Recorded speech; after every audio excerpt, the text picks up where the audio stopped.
My husband and I bought their wedding ring. Yesterday, I found out they used our money to have a secret wedding. Chapter 1. The Promise. The late afternoon sun cast a warm golden glow over our quiet suburban street in Cleveland. From our living room window, I watched as Mrs. Gable from next door meticulously watered her prize-winning roses, her movements a familiar, comforting rhythm in the symphony of our neighborhood. This was my sanctuary, the life Liam and I had built, one of order, predictability, and carefully managed finances. As a financial planner, I find satisfaction in a well-balanced spreadsheet, in seeing our goals met one by one. Liam, an architect with a heart as warm as the homes he designed, was in the kitchen, humming along to a classic rock station while putting the finishing touches on dinner. The clatter of pans and the sizzle of garlic hitting hot oil were the soundtrack to my favourite part of the day. It was a simple life, but it was ours, and I cherished it. Our peaceful evening was interrupted by the cheerful chime of the doorbell. Liam's younger sister Sophia and her fiancé Mark stood on our doorstep, their faces beaming. Sophia, with her wild, curly hair and a smile that could charm the birds from the trees, was a whirlwind of chaotic energy. Mark, a quiet, affable guy who seemed to exist in her orbit, trailed in her wake. "We have news," Sophia announced, her voice bubbling with excitement as she bounced into the living room, leaving Mark to close the door. She threw her arms around Liam, then me, her perfume a cloud of vanilla and impulsiveness. Liam, ever the doting older brother, grinned. "Let me guess. You finally bought that ridiculously expensive espresso machine you've been eyeing?" Sophia laughed, a sound like wind chimes. "Even better. We're getting married."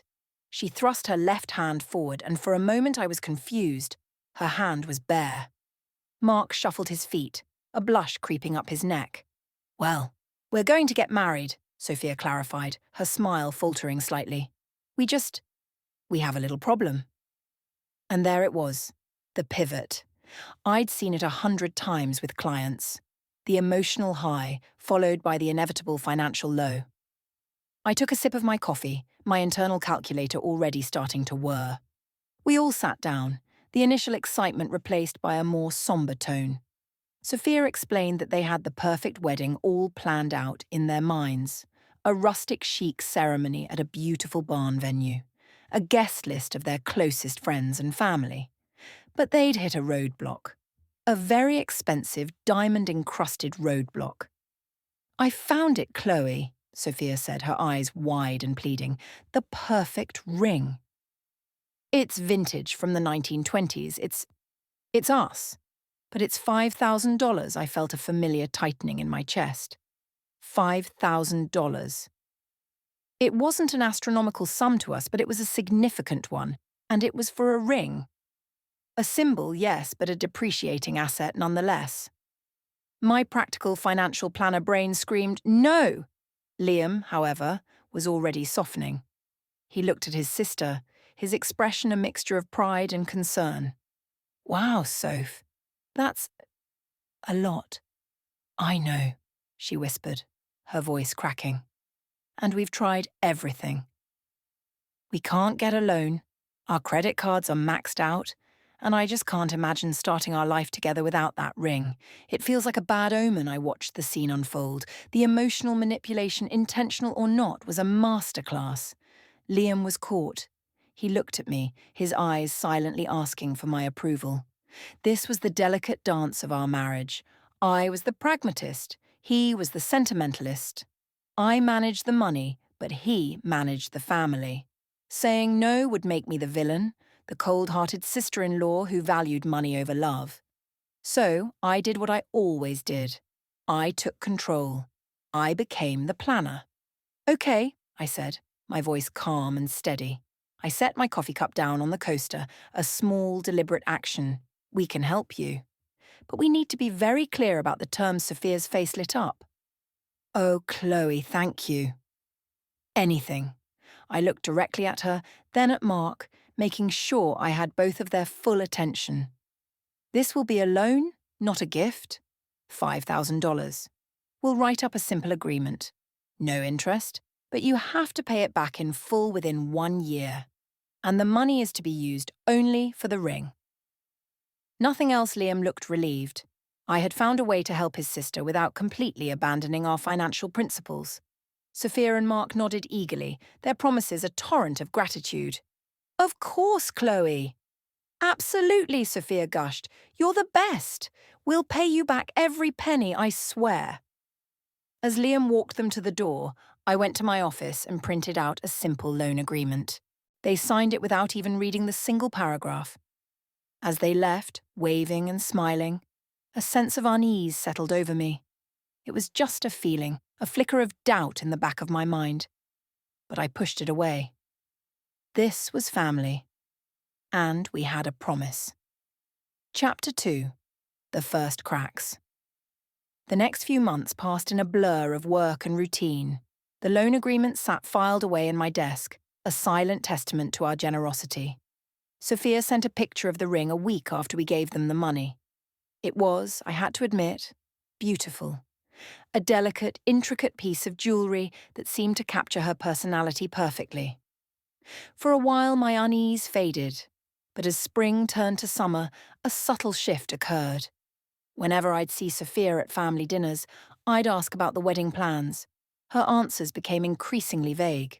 "Oh, you know, we're still figuring things out," she'd say, waving a dismissive hand. "Venues are so expensive. We might just do something small." When I asked if they'd set a date, she'd shrug. "Not yet. We're not in a rush." I tried calling her a few times just to check in. My calls would go to voicemail and she'd text me back hours later with a breezy, "Hey, super busy today. What's up?" When I'd try to ask about the wedding, she'd change the subject or end the conversation abruptly. I brought it up with Liam one evening as we were cleaning up after dinner. "Have you talked to Sophia lately?" I asked, scrubbing a stubborn spot on a plate. "She seems to be avoiding me." Liam sighed, a sound I was beginning to associate with any conversation about his sister. "Chloe, she's just stressed. Planning a wedding is a lot of pressure, especially when you're trying to do it on a budget." "But that's the thing," I countered, turning to face him. "She won't talk to me about the budget. I could help her. I could find her vendors, create a spreadsheet. That's literally what I do for a living." "And that's probably why she's avoiding you," he said, a little too quickly. He wouldn't meet my eyes. "You can be a little intense about money. Maybe she feels like you're judging her." The accusation stung. "I'm not judging her, Liam. I'm trying to help. And we did lend her a significant amount of money. I think I'm entitled to ask a few questions." "It's not about being entitled," he said, his voice rising slightly. "It's about trust. She's my sister. We have to trust her." I dropped the plate into the rinse water with a clatter. Trust is a two-way street, and right now she's not giving me any reason to trust her. Something feels off. Liam threw his hands up in exasperation. "You're being paranoid. You're so worried about the money that you're inventing problems. Just let it go." "It will all work out," I wanted to argue, to tell him my intuition was screaming, but I saw the pained expression he wore whenever he was caught between me and his family. So I bit my tongue and pretended to let it go. But the cracks were there, not just in my relationship with Sophia, but in the foundation of my marriage to Liam. His immediate, almost reflexive defense of his sister, his dismissal of my valid concerns. It created a small but growing distance between us. Every time I tried to bring it up, the same wall would go up. The conversation would end with him telling me to relax and me feeling like a nagging, untrusting shrew. I felt a growing sense of isolation. The one person who should have been on my side, who should have understood my perspective, was instead making me feel like I was the one in the wrong. The $5,000 was no longer just a loan. It was a wedge, slowly but surely, driving us apart. Chapter 3. The Discovery. It was a Tuesday night, one of those quiet, unremarkable evenings that make up the bulk of a life. Liam was at a late meeting, and I was curled up on the couch, a glass of wine in hand, aimlessly scrolling through my phone. It was a mindless habit, a way to numb the low-grade anxiety that had become my constant companion. I tapped through Instagram stories, half watching snippets of my friends' lives, a baby's first steps, a meticulously plated dinner, a sunset over Lake Erie. Then, I moved on to my main feed, my thumb swiping in a steady, hypnotic rhythm. And then I saw it. A photo. It was a group shot, a little blurry, taken in what looked like a dimly lit restaurant. In the center of the frame, their faces glowing with happiness, were Sophia and Mark. She was wearing a simple, elegant white dress. He had on a dark suit. They were holding hands, and on their fingers I could see thin, simple bands of gold. The people around them were raising glasses of champagne in a toast. The caption, posted by a college friend of Sophia's whom I barely knew, was a single devastating sentence. "Surprise! They eloped!" So happy for these two lovebirds. The phone slipped from my hand, clattering onto the hardwood floor. My mind refused to process what I had just seen. Eloped. The word ricocheted around my brain. Eloped. In a different city, the geotag read Asheville, North Carolina. In a white dress, with wedding bands. My heart started to pound, a frantic, panicked drumbeat against my ribs. I picked up the phone, my hand trembling. I zoomed in on the photo. There was no mistaking it. That was Sophia. That was Mark. That was a wedding. A wave of nausea washed over me. This wasn't possible. There had to be a mistake. A joke, maybe? An engagement party? But the dress, the rings, the caption, it all pointed to one undeniable conclusion. They got married. In secret. I felt a cold dread seep into my bones. The evasiveness, the vague answers, the unanswered calls. It all clicked into place, forming a sickening mosaic of deceit. They had been lying to me. For months. My first thought was of Liam. He would be devastated. He loved his sister so much. How could she do this to him, to her own family? My second thought was of the money. The $5,000. The loan for the vintage, one-of-a-kind, 1920s ring. The ring that was nowhere to be seen in the photograph. In its place was a plain, thin band. My legs unsteady, I paced the living room, my mind racing with a dizzying cocktail of emotions, shock, confusion, hurt, and a white-hot, blinding rage. The betrayal was so profound, so audacious, it felt surreal. I looked at the clock. Liam would be home in an hour. An hour to sit with this poison, this terrible secret. An hour for the shock to wear off and the anger to solidify into something hard and sharp. I walked into my office and pulled the loan agreement from the file. I stared at Sophia's loopy, carefree signature next to Mark's nondescript scrawl. A promise. A lie. This wasn't just about a secret wedding. This was a calculated deception. They had played us. They had played me. And as the minutes ticked by, the hurt I felt for Liam began to be eclipsed by the fury I felt for myself. I, Chloe, the pragmatic financial planner, the one who could spot a bad investment from a mile away, had been conned. By my own family. When I heard Liam's car pull into the driveway, I was sitting on the couch in the dark, the screen of my phone glowing with the incriminating photo. My heart was a cold, heavy stone in my chest.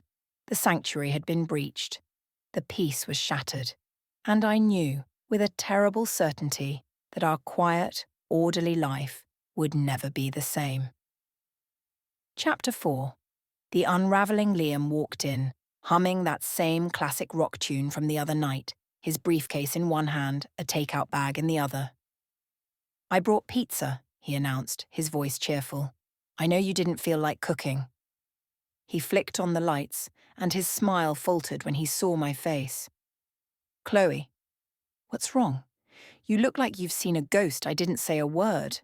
I just held up my phone, the screen illuminating the space between us. He squinted, leaning closer. "Is that Sophia?" He took the phone from my hand, his brow furrowed in confusion. He read the caption, then read it again. The colour drained from his face. "Eloped? What does that mean? Is this a joke?" I don't think so, Liam, I said, my voice flat and devoid of emotion. It was the only way I could keep it from shaking. He sank onto the couch next to me, his body slumping as if the strings holding him upright had been cut. He stared at the photo, his thumb scrolling through the comments. Congratulations. So beautiful. Wishing you a lifetime of happiness? I don't understand, he whispered, his voice raspy with disbelief. Why wouldn't she tell us? Why would she do this? I think I know why, I said, my voice hardening. I stood up and walked over to the window, staring out at the darkened street. It's the money, Liam. It has to be. The money. What are you talking about? I turned to face him, my arms crossed over my chest. The $5,000 we gave them for the ring. The vintage 1920s ring. Does that look like a $5,000 ring to you? I gestured at the phone, at the barely visible thin gold band on Sophia's finger. Liam looked from the phone to me, a dawning horror in his eyes. No, she wouldn't. She wouldn't lie to us like that, wouldn't she? I challenged, my voice rising. She's been avoiding me for months, Liam. Every time I asked about the wedding, she changed the subject. You said I was being paranoid. You said I needed to trust her. Well, here's your trust. A secret wedding in another state, paid for with our money. You don't know that, he insisted, his voice pleading. There could be another explanation. Maybe they decided to save the money. Maybe they're planning to pay us back early. But his words rang hollow, even to his own ears. The evidence was too damning. The pieces fit together too perfectly. I couldn't stand his denial. My simmering anger boiled over. I went to my office, grabbed my laptop, and repurposed my planning skills for a forensic investigation. What are you doing? Liam asked, following me. I'm finding out the truth, I said, my voice tight, because I'm certainly not going to get it from your sister. I went back to the Instagram post. I clicked on the profiles of the people who had been tagged. I scrolled through their photos looking for more clues, and I found them. A whole album posted by Sophia's maid of honor. A perfect Asheville elopement for the perfect couple. There were photos of them signing a marriage license at a courthouse, photos of them having a celebratory dinner at a fancy restaurant, photos of them at a rustic-looking chapel. I clicked on the chapel's geotag. A website popped up. Asheville's premier elopement packages. I clicked on the pricing page. My blood ran cold. The Just Us package, an intimate ceremony for the bride and groom, includes officiant, bouquet, boutonniere, and a champagne toast. Price: $1,500, the intimate affair package, for the couple and up to 10 guests. Includes everything in the Just Us package, plus a professional photographer and a small wedding cake. Price: $4,800. $4,800. It was all there. The chapel, the dinner, the photographer. They had spent almost every single cent of our money on a secret wedding. I turned the laptop around to face Liam. I didn't have to say a word. His face, as he read the screen, was a mask of devastation. The last vestiges of his denial crumbled, replaced by a profound, heart-wrenching sadness. He sank into my office chair, his head in his hands. I can't believe it, he murmured, his voice muffled. I can't believe she would do this to us. I stood there watching him, my anger momentarily forgotten, replaced by a pang of pity. This was his sister, his baby sister, the one he had always protected, and she had betrayed him in the most profound way imaginable. But then, my own sense of betrayal resurfaced, sharper and more painful than before. Because this wasn't just Sophia's betrayal. It was Liam's too. He hadn't lied, but he had been willfully blind. He had dismissed my concerns, invalidated my feelings, and chosen his sister's comfort over my peace of mind. And in that moment, as I looked at my shattered husband, I felt a terrifyingly unfamiliar feeling. I was completely and utterly alone. Chapter 5. The Confrontation. The silence in the house was a heavy, suffocating blanket. The forgotten pizza sat on the counter. Liam hadn't moved from my office chair, his face pale and drawn. Finally, I couldn't take it anymore. The silence was worse than shouting. "So, what are you going to do?" I asked, my voice cutting through the quiet. Liam looked up, his eyes red-rimmed and lost. "What do you mean?" "I mean, what are you going to do about this, Liam?" I snapped, my patience gone. "Are you just going to sit there? Are you going to let her get away with this, with stealing from us, with lying to our faces for months?" I don't know," he stammered. "I need to think." "Think? What is there to think about?"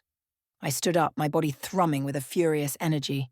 "She stole $5,000 from us, Liam. She used our generosity, our desire to help her, to fund a secret wedding and then lied about it. This isn't a misunderstanding. This is a calculated, deliberate act of deception." "And you want to think?"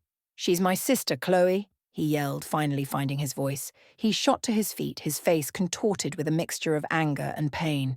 "This isn't just about the money for me. This is about my family falling apart." "Your family?" I laughed, a bitter, humorless sound. "What about our family?"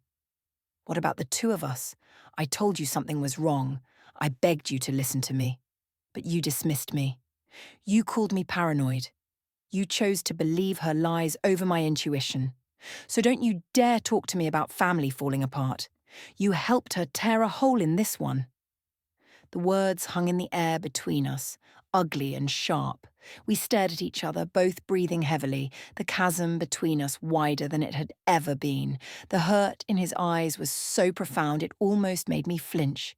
But I was too angry, too deeply wounded, to back down. He was the first to look away. He pulled his phone from his pocket, his hands shaking. "You're right," he said, his voice barely a whisper. "You're right. I need to call her." He walked out of the room and onto the back porch. I watched him through the glass door, a dark silhouette against the faint glow of the neighbour's security light. I couldn't hear his words, but I could see the tension in his shoulders, the way he paced back and forth like a caged animal. I sank back onto the couch, my anger draining away, leaving me feeling hollow and exhausted. This was it. The moment of truth.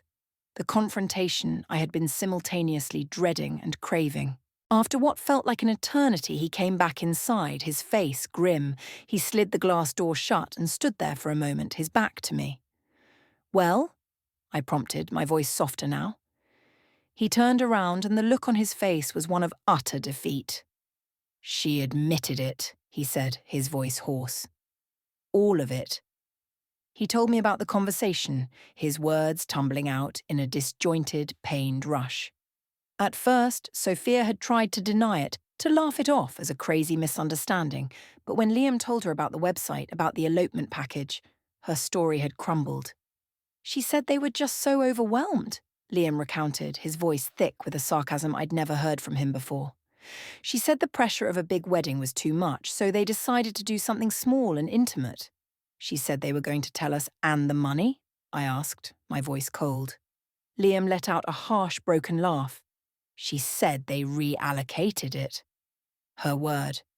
Reallocated. She said the ring wasn't as important as the experience. She said she thought we would understand. Understand, I whispered, the audacity of it taking my breath away. Understand that she's a liar and a thief? "And then," Liam continued, his voice dropping, "she turned it around. She said you were being controlling, that you were holding the money over her head and making her feel guilty. She said she was scared to tell you the truth because she knew you'd overreact." That was it. The final unforgivable blow. Not only had she betrayed us, but she had painted me as the villain, the crazy, money-obsessed sister-in-law who had driven her to this. And the worst part, a small, traitorous part of me wondered if Liam believed her. "And what did you say to that?" I asked, my voice dangerously quiet.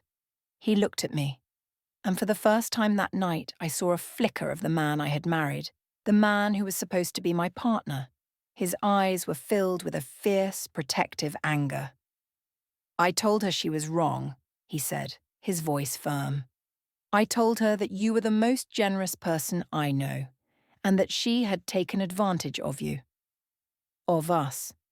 I told her she had broken my trust, and I told her she needed to fix it. He took a step towards me, his hands outstretched. Chloe, I am so sorry. You were right. About everything. I should have listened to you. I was a fool. I wanted to fall into his arms. I wanted to let him comfort me, to believe that we could get through this together. But the wound was too fresh, the betrayal too deep. It wasn't just Sophia's betrayal anymore. It was his blindness, his dismissal, his failure to stand with me. I took a step back, away from his outstretched hands. I'm glad you finally see the truth, Liam, I said, my voice trembling. But I don't know if it's enough. I don't know if sorry can fix this. I turned and walked up the stairs to our bedroom, closing the door softly behind me. I left him standing alone in the living room, in the ruins of the life we had so carefully built. Chapter 6. The Fallout. The days that followed were thick with a tense silence. Liam and I moved around each other like ghosts in our own home. He slept on the couch. Every morning, a freshly brewed cup of coffee, a silent peace offering, would be waiting for me on the counter. The news of the elopement and the financial deception behind it ripped through our family like a shockwave. Liam, in his anger and hurt, had called his parents the morning after the confrontation. Their reaction was a crushing blow. "Oh, you know Sophia," his mother had said, her voice laced with a weary sigh. "She's always been a free spirit. She gets these ideas in her head." His father was more pragmatic, but no less dismissive of our feelings. "Well, the deed is done. They're married now. And $5,000 in the grand scheme of things. Is it really worth tearing the family apart over?" Liam had relayed the conversation to me, his face a mixture of frustration and resignation. "They don't get it," he'd said, shaking his head. "They've always had a blind spot for her. She's the baby. She can do no wrong." Their reaction only served to deepen my sense of isolation. I felt like I was screaming into a void. No one seemed to understand the core of the issue. It wasn't just the money. It was the principle. It was the calculated deception, the months of lies, the complete and utter lack of respect. The $5,000 had become a symbol of a much larger, more insidious problem. The erosion of boundaries and the expectation that I, the financially responsible one, would simply absorb the cost of everyone else's irresponsibility. My own parents, when I finally broke down and told them, were furious on my behalf. "You need to demand that money back, Chloe," my father had said, his voice booming over the phone, "and your husband needs to stand up to his family." This is unacceptable, but their anger, while validating, didn't help. It only highlighted the divide. It was my family versus his, and I was caught in the crossfire. Sophia, for her part, had gone completely silent. She didn't answer our calls or texts. She posted nothing on social media. It was as if she had vanished, leaving the wreckage for everyone else to clean up. Liam was a wreck. He was torn between his loyalty to me and the deep-seated, instinctual need to protect his sister. I could see the war raging within him. He was angry at her, but he was also worried. He loved her, and he couldn't just turn that off. One evening, he found me in the backyard, pulling weeds from the garden with a vengeance. "My mom called," he said, his voice quiet. "She wants us to come over for dinner on Sunday. To talk things through." I laughed, a harsh, brittle sound. "Talk things through? You mean, so she can tell me I'm overreacting and that I should just forgive and forget?" "Chloe, please," he begged, his voice cracking. "Don't do this." "We have to at least try. Why?" I shot back, yanking a stubborn dandelion from the soil. "Why do I have to be the one to try? I'm the injured party here. I'm the one who was lied to, stolen from, and then blamed for it. Why is the onus always on me to be the bigger person? Because if we don't, this will fester forever," he said, his eyes pleading. It will destroy us. It's already destroying us. He was right. I could feel it. The resentment was a poison seeping into every corner of our marriage. The silence, the separate beds, the polite but distant interactions. It was unsustainable. We were breaking apart, slowly and painfully, but the thought of sitting at that dinner table, pretending everything was okay while feeling their judgment, was more than I could bear.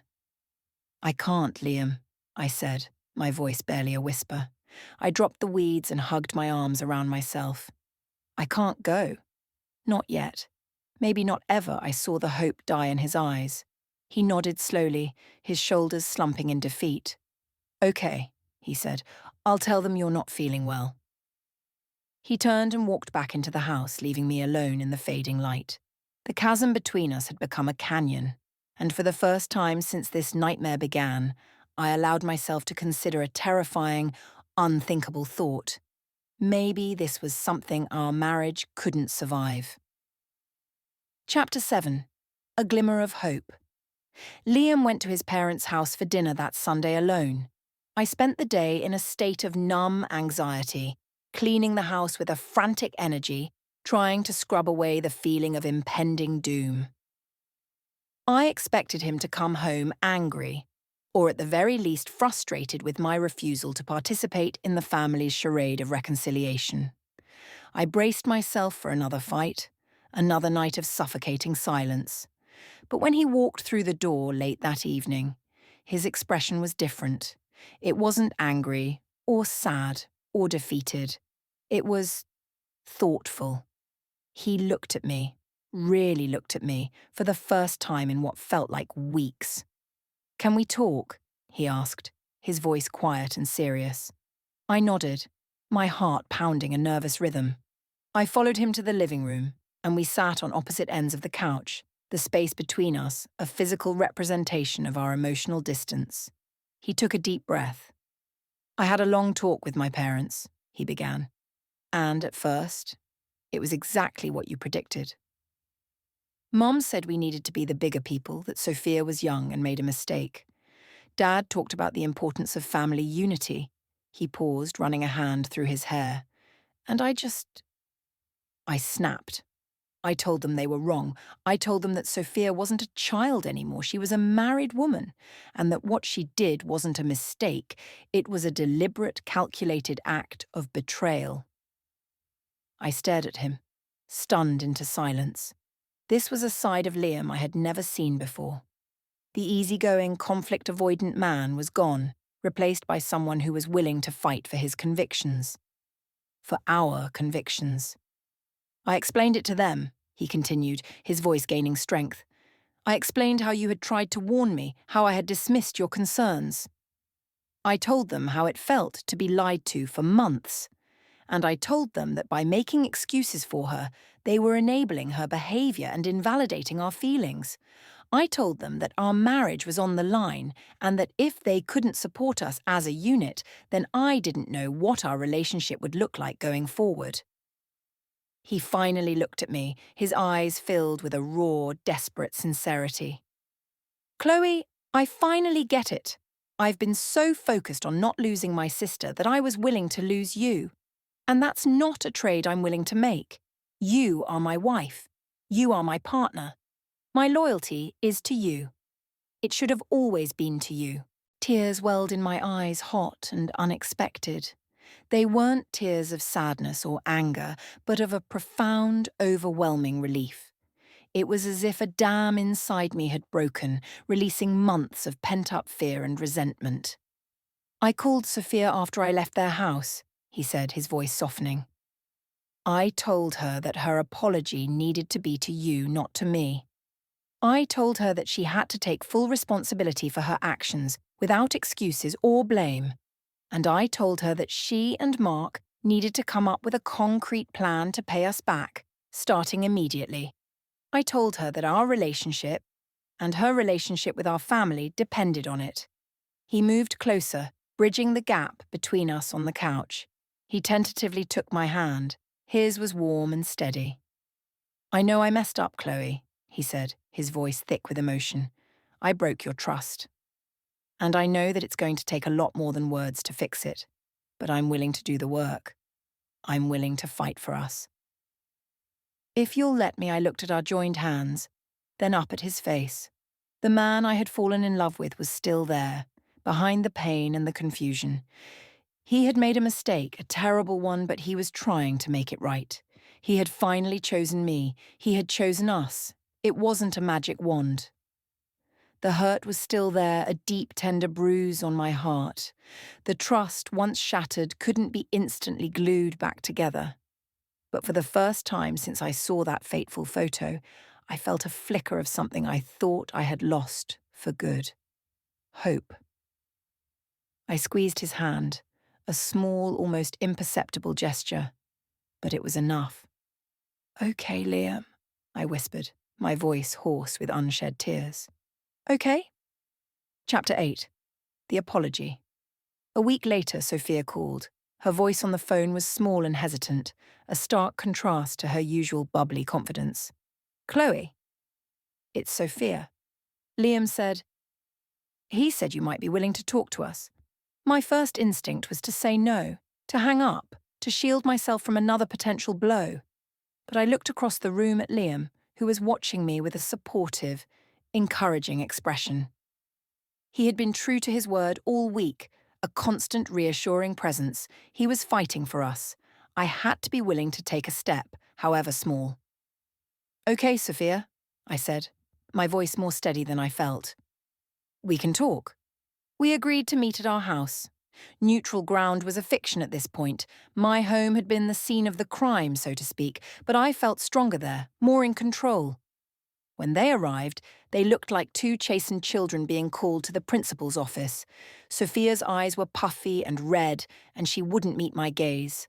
Mark stood slightly behind her, his hands shoved deep into his pockets, his face a mask of misery.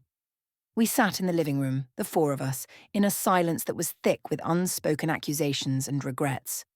Liam sat next to me on the couch, his knee gently brushing against mine, a silent signal of solidarity. Finally, Sophia took a shaky breath and began to speak. "Chloe, I am so sorry." Tears started to stream down her face and she swiped at them impatiently. "I know that's not enough. I know I messed up badly. There's no excuse for what I did. I was selfish and I was a coward." She looked up, and for the first time she met my eyes. The usual defensiveness was gone, replaced by what looked like genuine remorse. I was so caught up in this fantasy of a perfect, spontaneous wedding. I convinced myself that it was more important than anything else, more important than my promise to you, more important than your trust. She glanced at Liam, and I was scared. I knew I had done something terrible, and I was too ashamed to face you. So I hid, and I let you two take the fallout. It was the most cowardly thing I've ever done. Mark, who had been silent until now, cleared his throat. "I'm just as much to blame," he said, his voice low. "I went along with it. I knew it was wrong, but I didn't want to disappoint her. I should have been the one to say no, to remind her of our promise. I'm sorry, Chloe, and Liam." We were both wrong. I listened to their words, my heart a confused jumble of emotions. The anger was still there, a low simmering heat, but it was now mingled with a grudging sense of pity. They looked so pathetic, so broken. They had chased a fleeting, Instagram-worthy fantasy, and in the process they had torched the most important relationships in their lives. "We want to make it right," Sophia continued, her voice gaining a sliver of its old determination. "We've been working on a budget. A real one, this time." She pulled a crumpled piece of paper from her purse. "We're going to pay you back. We can afford $200 a month. It's not much, I know, but it's a start. We'll pay you every month on the 1st until it's all paid back." She held out the paper, and on it was a handwritten budget with categories for rent, utilities, food, and a line item. Loan payment to Chloe and Liam, $200. Next to it, she had placed two $100 bills on the coffee table. It was a gesture, a small, almost insignificant one in the face of the $5,000 debt and the mountain of lies. But it was a tangible one. It was an acknowledgement of the debt, a promise to begin the long, arduous process of repayment. I looked at Liam. He gave me a small, almost imperceptible nod. This was my call. I took a deep breath. "Okay," I said. The word felt heavy in my mouth. "Okay. We accept your apology. And we accept your payment plan." Relief washed over Sophia's face so intensely that she almost sagged. The tension in the room dissipated, leaving behind a fragile, tentative peace. It wasn't forgiveness, not yet. It was an armistice. A ceasefire in a war that had left casualties on all sides.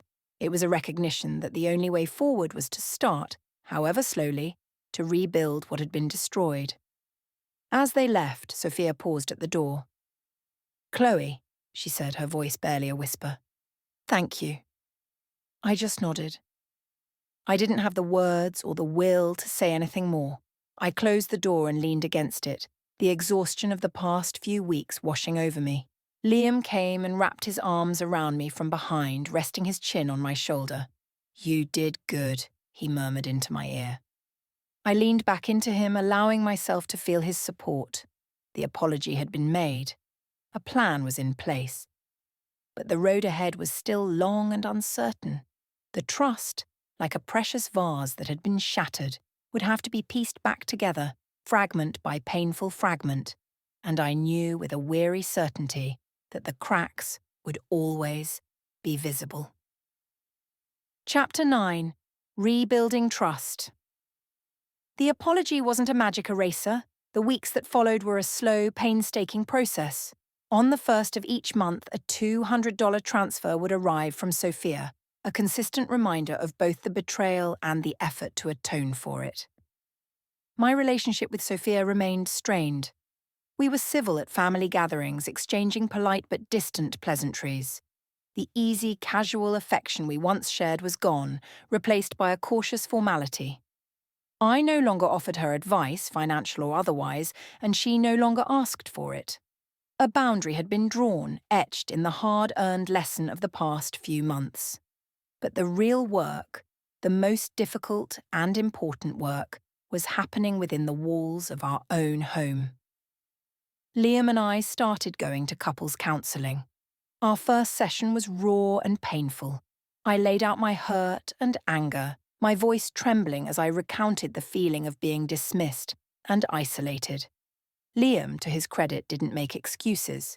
He listened, his face a mask of regret, and he owned his part in the breakdown of our trust. "I see now that I was a classic enabler," he told the therapist, his voice filled with a self-awareness that was both new and welcome.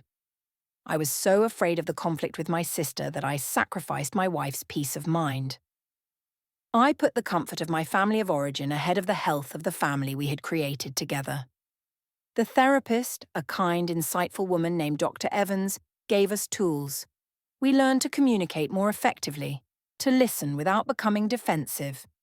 She taught us about setting boundaries, not as a form of punishment, but as a necessary act of self-preservation.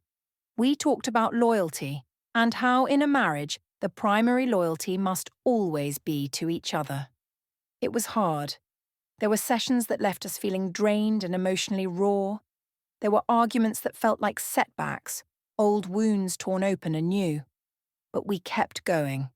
We did the homework. We had the difficult conversations. We were both, for the first time, fighting for the same thing: our marriage. Slowly, things began to change. The silence in the house was replaced by conversation. We started having dinner together again, not just sharing a table, but sharing our days, our thoughts, our fears. Liam moved back into our bedroom. The first night we just lay there, side by side in the dark, not touching, but the simple act of sharing the same space felt like a monumental step forward. One evening, a few months into our therapy, Liam came home with a small gift-wrapped box. He handed it to me, his expression a mixture of nervousness and hope. "What's this?" I asked, a flicker of the old suspicion rising in me. "Just open it," he said softly. I carefully untied the ribbon and lifted the lid. Inside, nestled on a bed of black velvet, was a beautiful, delicate silver bracelet. It was simple, elegant, and utterly my style. "It's not a $5,000 ring," he said, a wry, sad smile playing on his lips.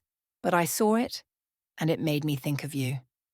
It's a promise, a new one, a promise that from now on, it's you and me." Always tears welled in my eyes, but this time they were tears of a different kind. They were tears of gratitude, of healing.